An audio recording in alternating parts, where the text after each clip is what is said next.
গত জুম্মায় যে কথাটা বলেছিলাম ভাই, সময় শর্ট থাকার কারণে অল্প সময়ের মধ্যে বলেছিলাম, যারা স্বৈরাচারী শাসকের পক্ষ নাই তাদের পক্ষে কথা বলে, তাদেরকে সাপোর্ট করে, কোরআনের আয়াত দিয়ে ছোট করে বলেছিলাম, জালেমদের পক্ষ নেওয়া মানে জালেম যেমন অপরাধী আপনিও ঠিক তেমন অপরাধী। তো যে জালেম স্বৈরাচারী শাসক 16 বছরের মধ্যে আল্লামা সাইদি থেকে শুরু করে জুনায়েদ বাবুনগরী রহমাতুল্লাহ আলাইহি এবং হাজার হাজার ওয়ারাসাতুল আম্বিয়া উলামায়ে কেরামের উপরে অত্যাচার ইসলাম রুলার যে চালিয়েছে, তার জন্মের বৈধতা আল্লাহই দেয় নাই, আমি আবু রায়হান দিই কি করে? কথা বলা ঠিক না? আমার আল্লাহ বলেছে রুতুল্লিম বাদা যালিকা জানিম। আল্লাহর বক্তব্য, নবীকে যে কষ্ট দেয়, নবীকে যে গালি দেয়, নবীর ওয়ারিসকে যে কষ্ট দেয়, নবীর ওয়ারিসকে যে গালি দেয়, তার জন্মের ঠিক নাই, এটা আল্লাহর বক্তব্য। আমি রায়হান আপনার কাছে কান দিয়ে ধরে ক্ষমা চাই, ছোট মানুষের কথা বলতেছি, তবে কথাটা মনে রাখবেন, আল্লাহ আপনার জন্মের বৈধতা দেয় নাই, আমি আপনার জন্মের বৈধতা দিলেই কি না দিলেই কি? কথা বলেন ঠিক না? আল্লাহ তাআলা বলেন ওয়ালাকাদ আখাযাল্লাহু মিসাকা বানি ইসরাঈল। আল্লাহ তাআলা বলেন যে আমি বনি ইসরাইলের থেকে প্রতিশ্রুতি নিয়েছিলাম। ওয়া বাআসনা মিনহুম 12 নাকিবা, তাদের থেকে আমি প্রতিশ্রুতি নিয়েছিলাম এবং তাদের মধ্যে থেকে আমি 12টা গোত্রের 12 জনকে নাকিব বানাইছিলাম। নাকিব বলা হয় গোত্র প্রধান। বর্তমান ভাষায় বলা যায় যে বর্তমান যে এমপি মন্ত্রী আছে না, এক একজনকে 12টা গোত্রের জন্য 12 জন মন্ত্রী বানাইছিলাম। বনি ইসরাইলের 12টা গোত্রের জন্য 12টা মন্ত্রী বানাইছিলেন। কে বানাইছিলেন? আল্লাহ তাআলা বানাইছিলেন। আল্লাহ বলেন ওয়া বাআসনা মিনহুম 12 নাকিবা, যে আমি 12টা গোত্রের জন্য 12 জন নাকিব বানাইছিলাম, মন্ত্রী বানাইছিলাম, এবং তাদেরকে আমি বলেছিলাম ইন্নী মাআকুম, যে 12টা গোত্রের 12 জন লিডার বানাইলাম এবং তাদেরকে উদ্দেশ্য করে বলেছিলাম যে আমি তোমাদের সঙ্গে আছি এবং থাকব যদি তোমরা 5টা কাজ করতে পারো। কয়টা কাজ? এই 5টা কাজ বনি ইসরাইলের লোকদের প্রতি, ওই বনি ইসরাইলের যে 12 জন যে মন্ত্রী ছিল 12টা গোত্রের জন্য, ওই 12 জন মন্ত্রীর জন্য আল্লাহ তাআলা আদেশ করেছিলেন যে তোমরা যখন এই মন্ত্রিত্বর চেয়ার নিয়ে যখন তুমি তোমার জনপদে যাইবা, জনপদে যাওয়ার পরে তুমি যদি তোমার জনগণের প্রতি এই 5টা বিষয় যদি কায়েম করতে পারো, তবে আমি আল্লাহ ঘোষণা করলাম শুধু তুমি না, তোমার জনপদের সমস্ত মানুষের সঙ্গে আমি আল্লাহ আছি এবং থাকবো। সুবহানাল্লাহ বলো। 1 নাম্বার আল্লাহ তাআলা বলেছিলেন ওয়ালা ইন আকামতুমুস সালাতা, তুমি যখন তোমার জনপদে ফিরে যাবা, তোমাকে মন্ত্রিত্বর চেয়ার দান করেছি, তুমি তোমার সমাজে যে তোমার এরিয়ার মধ্যে তোমার গোত্রের মধ্যে যে 12টা গোত্রের 12 জন লিডার, যে তোমরা সর্বপ্রথম যে কাজটা করবা সেটা হলো ওয়ালা ইন আকিমতুমুস সালাতা, যে শুধু তুমি নামাজের পাবন্দি করবা, এটা করলে হবে না, তোমার অধীনস্থ যারাই আছে, তোমার আন্ডারের মধ্যে যারা আছে, তোমার ক্ষমতা যত মানুষের মধ্যে চলে সমস্ত মানুষের মধ্যে তোমাকে নামাজ কায়েম করতে হবে। ওয়ালাইন আকামতুমুস সালাতা, যদি তুমি তোমার সমাজের মধ্যে যে, তুমি তোমার গোত্রের মধ্যে যে যদি নামাজ কায়েম করো, তবে আমি আল্লাহ তোমার সঙ্গে আছি এবং থাকবো। সুবহানাল্লাহ বলেন। এজন্য আমাদের সমাজের মধ্যে বর্তমান যে তত্ত্বাবধায়ক সরকার এসেছে, তাদের কাছে আমাদের জোর দাবি থাকবে কোরআনের দলিল প্রমাণ দিয়ে, এটাই আমরা প্রমাণ করতে চাচ্ছি। আপনারাও যদি চান, যারা আপনারা তত্ত্বাবধায়ক সরকারের মধ্যে আছেন, আপনাদের সঙ্গে এবং বাংলাদেশের 18 কোটি মানুষের সঙ্গে যদি আল্লাহ তাআলার রহমত বরকত যদি রাখতে চান, আল্লাহ তাআলার রহমত, আল্লাহ তাআলার দয়া যদি আমাদের শামিল হাল করতে চান, তবে আপনাদের সর্বপ্রথম যে প্রজেক্টটা হাতে নিতে হবে সেটা হলো এই বাংলার জমিনে 5 ওয়াক্ত নামাজকে কায়েম করতে হবে। ঠিক কি ঠিক না? সর্বপ্রথম 5 ওয়াক্ত নামাজকে বাধ্যতামূলক করতে হবে, এবং এটা করতে হবে একবার আইন জারি করে। বাংলাদেশের যে সংসদ ভবন আছে, ওই সংসদ ভবন থেকে যেমন ভাবে ট্রান্সজেন্ডারকে বাস্তবায়ন করবার জন্য সমকামিতা, যেটা একটা অশুভ একটা মানে ফিতনা, এটা মুসলমানদের সঙ্গে যায় না, একটা মানুষের সঙ্গেও যায় না, এটা যেমন আপনারা বা আপনাদের পূর্বের সরকাররা যে অবৈধভাবে আইন জারি করে বাস্তবায়ন করবার চেষ্টা করেছিল, ওটাকে বাদ দিয়ে যদি বাংলাদেশে শান্তি কায়েম করতে চান, যদি বাংলাদেশের মধ্যে ন্যায় বিচার কায়েম করতে চান, যদি সমস্ত দুর্নীতি, সমস্ত জিনা ব্যভিচারী, সমস্ত অশুভ কর্মকাণ্ড থেকে বাংলাদেশকে বাঁচাইতে চান, তবে সর্বপ্রথম যে প্রজেক্টটা হাতে নিতে হবে সেটা হলো এই বাংলাদেশে 5 ওয়াক্ত নামাজকে বাধ্যতামূলক কায়েম করতে হবে। ঠিক কি ঠিক না? আল্লাহ বলেন ওয়ালা ইন আকামতুমুস সালাতা, নামাজ কায়েম করতে হবে। এই নামাজটা কায়েম হোক এই বাংলাদেশে সরকারি আইন অনুযায়ী। আপনারা চান কি চান না? আমরা সবাই চাই কি চাই না? একটা কথা মনে রাখবেন, এটা আপনি বিশ্বাস করেন আর না করেন সেটা আপনার ব্যক্তিগত ব্যাপার, কিন্তু এই বাংলাদেশের অধিকাংশই মানুষ কিন্তু চায় এই বাংলাদেশটা ইসলামী কায়দায় চলুক। কথা বলেন? এই বাংলাদেশের অধিকাংশ মানুষ এখন চায় যে গণতন্ত্র, সমাজতন্ত্র, ধর্মনিরপেক্ষতা, জাতীয়তাবাদ, সব মানব রচিত যত মন্ত্র তন্ত্র আছে সব কিছুকে বাদ দিয়ে আল্লাহর কোরআনকে সংবিধান মেনে এই বাংলাদেশ চলুক, এটা গোটা বাংলাদেশের সমস্ত মানুষ চায়, অধিকাংশ মানুষ চায়। কিন্তু কিছু মানুষ থাকবে, এটা কোশ্চিনকালেও তারা খেলাফা চাইবে না, কোরআন অনুযায়ী দেশ চলুক এটা চাইবে না, এটা কিছু মানুষ থাকবে। থাকবে কি থাকবে না? রাসূলুল্লাহ সাল্লাল্লাহু আলাইহি ওয়াসাল্লাম থেকে শুরু করে, রাসূল সাল্লাল্লাহু আলাইহি ওয়াসাল্লাম সরকার প্রধান ছিলেন, উনি যেভাবে দেশ পরিচালনা করেছেন দ্বিতীয় কেউ পারবে বলেন? কিয়ামত পর্যন্ত কোন সরকার, কোন দেশ প্রধান ওনার মতো, রাসূলের মতো ইনসাফ অনুযায়ী দেশ পরিচালনা করতে পারবে? কিন্তু কিছু মানুষ তখনও ছিল যে রাসূল সাল্লাল্লাহু আলাইহি ওয়াসাল্লাম রাষ্ট্রপ্রধান ছিলেন, রাসূলকে রাষ্ট্রপ্রধান হিসেবে মানে নাই, এমন কিছু মানুষ ছিল কি ছিল না? রাসূলুল্লাহ সাল্লাল্লাহু আলাইহি ওয়াসাল্লাম আসমানি কিতাব দিয়ে দেশ চালাইতেন, ওই অবস্থায় রাসূলেরও বিরোধিতা করতো এমন লোক আছে না? ছিল না কি ছিল না? ঠিক তেমনি ভাবে কিয়ামত পর্যন্ত কিছু মানুষ এমন থাকবে যে মুসলমান দাবি করার পরেও, মুসলমান সমাজে বসবাস করার পরেও তারা এটা চায় না যে আল্লাহর জমিনে আল্লাহর দ্বীন ইসলাম বিজয় হোক। ঠিক কি ঠিক না? এজন্য আমরা চাই ভাই আল্লাহর জমিনে আল্লাহর রাজকে কায়েম হোক। এটা করবার জন্য জীবনের শেষ নিঃশ্বাস পর্যন্ত যতদিন এ দেহের ভিতরে ঈমান থাকবে, রক্ত থাকবে, ইনশাআল্লাহ দেহের শেষ রক্তবিন্দু হলেও ইসলামের জন্য কুরবান করব ইনশাআল্লাহ। তো আল্লাহ তাআলা বনি ইসরাইলকে বললেন, বনি ইসরাইলের ওই 12 জন মন্ত্রীকে বললেন ওয়ালাইন আকামতুমুস সালাতা ওয়া আতাইতুমুজ যাকাতা, এক নম্বরে নামাজ কায়েম করতে হবে এবং দ্বিতীয় নম্বরে যাকাত ভিত্তিক অর্থনীতি ব্যবস্থা চালু করতে হবে। কারণ যাকাত ভিত্তিক অর্থনীতি ব্যবস্থা যতদিন পর্যন্ত যে দেশে চালু না হবে ততদিন পর্যন্ত ওই দেশের ভিতরে উন্নতি হওয়া সম্ভব, ততদিন পর্যন্ত ওই দেশ থেকে দুর্নীতি দূর করা সম্ভব, ও যতদিন পর্যন্ত যাকাত ভিত্তিক অর্থনৈতিক ব্যবস্থা কার্যক্রম না হবে ততদিন পর্যন্ত ওই দেশ সুদ মুক্ত করা যাবে না। যদি যাকাত ভিত্তিক অর্থনৈতিক ব্যবস্থা যদি আমাদের দেশে যদি চালু থাকতো তবে আমাদের দেশের ভিতরে আমাদের দেশ এত গরিব বা এত নিচে থাকতো না। এই যাকাত ভিত্তিক অর্থনীতি ব্যবস্থা করলে কি হয়, পাশের দেশ আফগানিস্তানের দিকে তাকান, দীর্ঘ 20টা বছর ধরে কাফেরদের বিরুদ্ধে লড়াই করে, সংগ্রাম করে, কেতাল ফি সাবিলিল্লাহ, জিহাদ ফি সাবিলিল্লাহ করে মাত্র 2-3টা বছর গোটা পৃথিবীকে তাক লাগায়া দিছে যাকাত ভিত্তিক অর্থনীতি ব্যবস্থা কায়েম করে।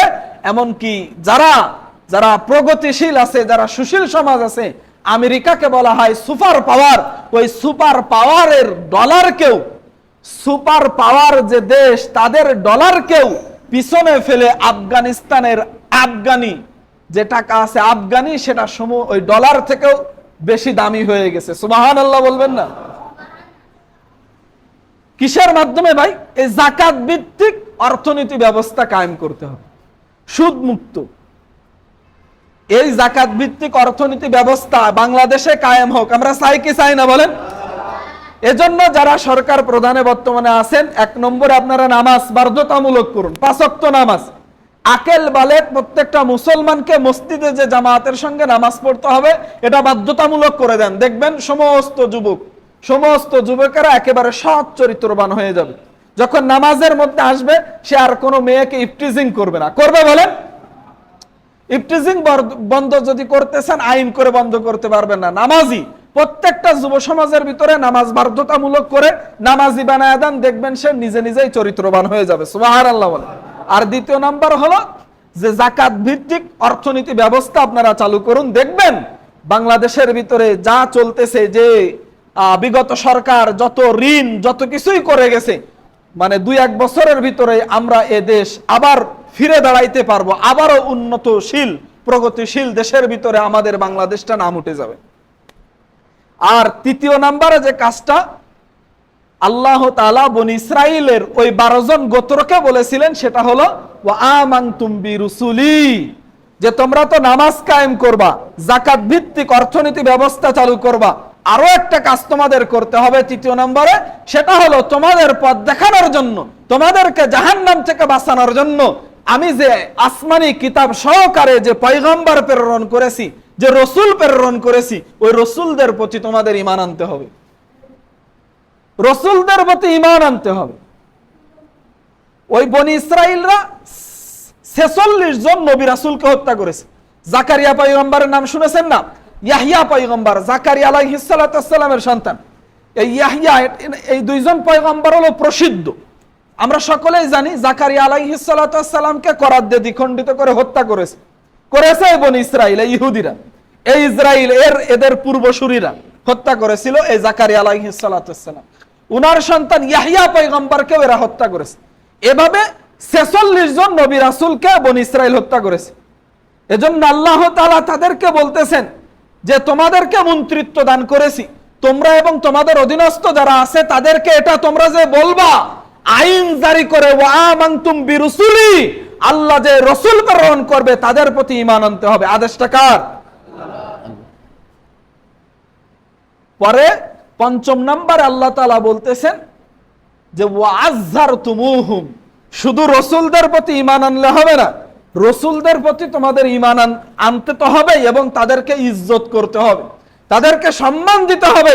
তারা রিসালাতের দায়িত্ব পেয়ে দুনিয়াতে আসছে, তাদেরকে আল্লাহ তাআলা খেলাফতের দায়িত্ব দান করেছেন, তাদেরকে পয়গম্বরি দান করে আল্লাহ তাআলা দুনিয়াতে প্রেরণ করেছেন, তাদেরকে ইজ্জত করতে হবে। আদেশটা কার? বনি ইসরাইলকে টার্গেট করে লক্ষ্য করে আল্লাহ তাআলা এই কথাগুলো বলেছেন। এটা কি শুধু বনি ইসরাইলের জন্য খাস কথা বলেন? কিয়ামত পর্যন্ত আনেওয়ালা সমস্ত মানুষের জন্য কোরআন, এই কিয়ামত পর্যন্ত কোরআনের সমস্ত বিধানগুলো সমস্ত মানুষের জন্য, ঠিক কি ঠিক না? তো আল্লাহ তাআলা আমাদেরকে বলতেছেন যে আল্লাহ তাআলা যে রাসূল প্রেরণ করেছেন, এই রাসূলের প্রতি তোমাদের ঈমান আনতে হবে এবং রাসূলের ইজ্জত দিতে হবে। আদেশটা কার? এবং এই কথা ওয়াজ্জারতুমুহুম, এখানে আল্লাহ তাআলা হুম ব্যবহার করেছেন। হুম হলো বহুবচন।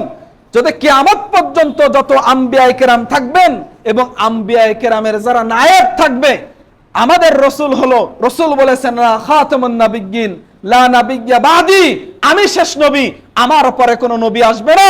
রাসূল এই কথাই বলেছেন যে আমি যখন থাকবো না, ইন্নাল উলামা ওয়ারাসাতুল আম্বিয়া, রাসূল বলেছেন আমি আখিরি জামানার পয়গম্বর এবং সমস্ত আমার উম্মতের মধ্যে থেকে, সমস্ত উম্মতের মধ্যে থেকে যারা আলেম হবে, যারা আমার ওই নবুয়তের যে এলেম আছে, আসমানি এলেম যারা হৃদয়ে ধারণ করে, তাদেরকে বলা হয় উলামায়ে কেরাম। আর তারাই হলো ইন্নাল আম্বিয়া ওয়ারাসাতুল আম্বিয়া, ওয়ারাসাতুন নাবিয়্যি বলে নাই, কিন্তু নাবিয়্যুন 1 বচন আর আম্বিয়া বহু বচন। অর্থাৎ আদম পয়গম্বর থেকে শুরু করে আমাদের নবী পর্যন্ত যত আম্বিয়ায়ে কেরামকে আল্লাহ তাআলা প্রেরণ করেছেন, সমস্ত নবীগণের ওয়ারিস এ জামানার উলামায়ে কেরাম। তো আল্লাহ সে কথাই বললেন ওয়াজ্জারতুমুহুম, যে রাসূলের প্রতি ঈমান তো তুমি আনবাই এবং তাদেরকে ইজ্জত দিতে হবে। আদেশটা কার? এবার আমি আপনাদের কাছে প্রশ্ন করি, আল্লাহ তাআলা ঈমান আনার পাশাপাশি ওই উলামায়ে কেরামকে বা নবী রাসূলদেরকে ইজ্জত সম্মান দেওয়ার কথা কেন বলেছেন? কেন বলেছেন একটু বলেন তো? এক আয়াতের তাফসীর অপর আয়াত হয়, তা কোরআন দিয়ে হয়, কোরআনের তাফসীর হাদিস দিয়ে হয়, কোরআনের তাফসীর সাহাবায়ে কেরামের কওল দিয়ে হয়। তো এই আয়াতের তাফসীর অন্য আয়াতে আল্লাহ তাআলা করেছেন উতুল্লিম বাদা যালিকা জানিম, 29 নম্বর পারা সূরা কলমের 13 নম্বর আয়াত। এটা আল্লাহ তাআলা বলেছেন যারা আমার প্রেরিত পয়গম্বরকে এবং পয়গম্বরের ওয়ারিসদেরকে, ওয়ারাসাতুল আম্বিয়াদেরকে যারা কষ্ট দেয়, যারা ওয়ারাসাতুল আম্বিয়া এবং নবী রাসূলকে যারা গালি দেয়, তারা জালিম, তারা জার সন্তান, তাদের জন্মের ঠিক নাই। ঠিক কি ঠিক না? গত জুম্মায় যে কথাটা বলেছিলাম ভাই, সময় শর্ট থাকার কারণে অল্প সময়ের মধ্যে বলেছিলাম, যারা স্বৈরাচারী শাসকের পক্ষ নাই, তাদের পক্ষে কথা বলে, তাদেরকে সাপোর্ট করে, কোরআনের আয়াত দিয়ে ছোট করে বলেছিলাম, জালেমদের পক্ষ নেওয়া মানে জালেম যেমন অপরাধী, আপনিও ঠিক তেমন অপরাধী। তো যে জালেম স্বৈরাচারী শাসক 16 বছরের মধ্যে আল্লামা সাইদি থেকে শুরু করে জুনায়েদ বাবুনগরী রহমাতুল্লাহ আলাইহি এবং হাজার হাজার ওয়ারাসাতুল আম্বিয়া উলামায়ে কেরামের উপরে অত্যাচার ইসলাম রুলার যে চালিয়েছে, তার জন্মের বৈধতা আল্লাহই দেয় নাই, আমি আবু রায়হান দিই কি করে? অথবা ঠিক না? আমার আল্লাহ বলেছে রুতুল্লিম বাদা যালিকা জানিম। আল্লাহর বক্তব্য, নবীকে যে কষ্ট দেয়, নবীকে যে গালি দেয়, নবীর ওয়ারিসকে যে কষ্ট দেয়, নবীর ওয়ারিসকে যে গালি দেয়, তার জন্মের ঠিক নাই, এটা আল্লাহর বক্তব্য। আমি রায়হান আপনার কাছে কান দিয়ে ধরে ক্ষমা চাই, ছোট মানুষের কথা বলতেছি, তবে কথাটা মনে রাখবেন, আল্লাহ আপনার জন্মের বৈধতা দেয় নাই, আমি আপনার জন্মের বৈধতা দিলেই কি না দিলেই কি? কথা বলেন ঠিক কি ঠিক না? আপনি ফিরে আসেন, আপনার যে জন্মের বৈধতা আছে আপনি প্রমাণ দেন, আপনি প্রমাণ দেন। আল্লাহ বলেছেন, যারা নবীকে কষ্ট দেয়, যারা ওলামায়ে কেরামকে কষ্ট দেয়, রাসূলের হাদিস আছে, উবাই বিন খালফ, আল্লাহর কোরআন দিয়ে দলিল দিলাম, রাসূলের হাদিস, রাসূল উবাই বিন খালফ রাসূলকে গালি দিত, নাম শুনছেন না? বয়ান অনেকেই শুনছেন, উবাই বিন খালফ রাসূলকে গালি দিত, রাসূল কষ্ট পাইত, রাসূলকে সাহাবায়ে কেরামকে কষ্ট দিত। রাসূল একদিন বলে ফেললেন উবাই বিন খালফের ভিতরে 7 থেকে 8টা সমস্যা আছে, তার মধ্যে একটা সমস্যা তার জন্মের ঠিক নাই। উবাই বিন খালফের কানে এই কথাটা গেছে, সে খোলা তলোয়ার নিয়ে মায়ের কাছে গেছে, বাকি যে 6-7টা কারণ বলেছে সব উবাই বিন খালফের সাথে মিলে, একটা যে জন্মের ঠিক আছে না নাই সে তো বলতে পারবে না, বলতে পারবে তার মা। ঠিক কি ঠিক না? উবাই বিন খালফ মায়ের সাথে যে বলেছে মুহাম্মদ ইবনে আব্দুল্লাহ, যাতে আমরা আল আমিন বলে ডাকি, সাদিকুল মাসদুক যার নাম, যিনি কোনদিন মিথ্যা বলে নাই, সে আমাকে বলেছে আমার জন্মের ঠিক নাই, আমার বাপের পরিচয় বলো। মা বলতে বাধ্য হয়েছে, আখিরি জামানার পয়গম্বর, সে সত্য বলেছে, বাবা তোর বাপের ঠিক নেই। কথা বলেন ঠিক কি ঠিক না? এটা হলো কোরআন হাদিস এবং আমাদের আকাবিরদের জীবনী থেকে ছোট্ট একটা ঘটনা বলে শেষ করে দিব। আবু হানিফা রাহমাতুল্লাহ আলাইহি, নাম শুনছেন না? ইমামে আযম নুমান ইবনে সাবিত, ইমামে আবু হানিফা রাহমাতুল্লাহ আলাইহি, উনি এক জায়গায় বসে হাদিসের দর্শ দিচ্ছেন। একটা ছেলে ওখানে খেলাধুলা করতেছিল, পাশে দূর থেকে একটা বল আসছে, কেউ সাহস পায় না জামানার ইমাম ওই মসজিদের মধ্যে যে বল আনে। একটা ছেলে ওর ভিতর থেকে বলতেছে, মোল্লাদের অত সম্মানকে কাঁচাটা মেরে ওই ওখানে যে মানে হুটপাট করে, তাদেরকে ইজ্জত না করে, মানহানি করে বলটা নিয়ে আসছে। ইমাম আবু হানিফা রাহমাতুল্লাহ আলাইহি তার শাগরিদকে লক্ষ্য করে বলেছে উপস্থিত জনতাকে, এই ছেলেটার বাপের ঠিক নাই, জন্মের ঠিক নাই। খোঁজ নিয়ে দেখা গেছে যে আসলে ওর জন্মের ঠিক নাই। কথা বলেন ঠিক কি ঠিক না? মুহতারাম হাজিরিন, এজন্য জলে জলুক কথা, আল্লাহ বলেছেন আপনার জন্মের ঠিক নাই। যদি আপনি ওলামায়ে কেরামের বিরুদ্ধে যারা জুলুম করেছে, অত্যাচার করেছে, তার পক্ষ নেন, আল্লাহ বলেছেন ওয়ালা তারকানু ইলাল্লাযিনা যালামু ফাতামাসসাকুমুন নার, জালেমদের পক্ষ নিও না। কেন নিবা না? যে জুলুম করেছে তুমি তার পক্ষ নিলে সমান অপরাধী হবা। ফাতামাসসাকুমুন নার, তোমার ঠিকানা হবে খোদার জাহান্নাম। আর আপনি ওই তালে তাল দিবেন, আবার আপনার জ্বলবে, আপনার জ্বলবে ভাই, আপনি সালাম দেন, ভালো হয়ে যান। এজন্য ভাই আল্লাহর কোরআন রাসূলের হাদিসকে সামনে রেখে কথা বলেছে। তো বনি ইসরাইলকে এই ৪র্থ নাম্বার যে কথা বলেছিলেন, ওয়াজ্জারতুমুহুম, যে নবীদেরকে, নবীর ওয়ারিস যারা থাকবে তাদেরকে ইজ্জত করবা, ওয়াকরাদতুমুল্লাহ করদান হাসানা, এবং সমাজের ভিতরে সুদ ভিত্তিক যত সমিতি আছে, তখন যে সুদি লেনদেন ছিল এটাকে রদ করে কর্জে হাসানার ব্যবস্থা চালু করতে হবে।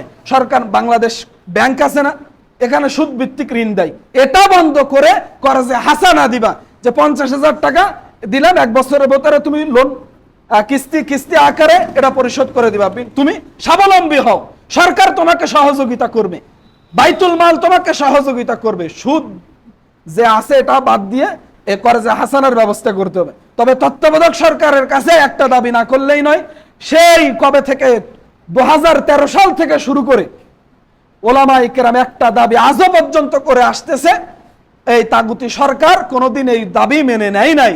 সেটা হলো যে এই বাংলার জমিনে সংসদ থেকে আইন জারি করতে হবে যে এই বাংলার জমিনে মুসলমানদের জমিনে মুসলমানদের হৃদয়ের স্পন্দন নবী করিম সাল্লাল্লাহু আলাইহি ওয়াসাল্লামকে যদি কোন জারুর সন্তান কোন কুলাঙ্গার যদি কোনোদিন গালি দেয়, রাসূলকে নিয়ে কোন ব্যক্তি যদি কটূক্তি করে, রাসূলের ইজ্জত নিয়ে সিনেমিনি খেলবার চেষ্টা করে, তাকে বাধ্যতামূলক গ্রেফতার করে শরীয়তের বিধান অনুযায়ী তাকে মৃত্যুদণ্ড দিতেই হবে।